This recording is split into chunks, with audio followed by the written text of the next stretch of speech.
bizim fəxrimizsən, qələbəyə gedən yolumuzsan. Ağdamın qüruru meydan səninlə, Qarabağ biz buradayıq səninlə. Dalğalanır bayrağımız göylərdə, sənin adına çalır ürəklərdə. Hər qolunla titrəyir səmalər, Qarabağ əfsanəsən hər yerdə.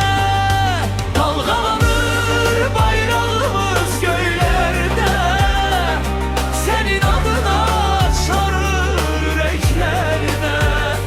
Hər qolunla titrəyir səmalər, Qarabağ əfsanəsən hər yerdə. Avropa görüp senin gücünü, tarih yazmışsan sen öz izini. Rəqiblər qorxar, meydan alışar,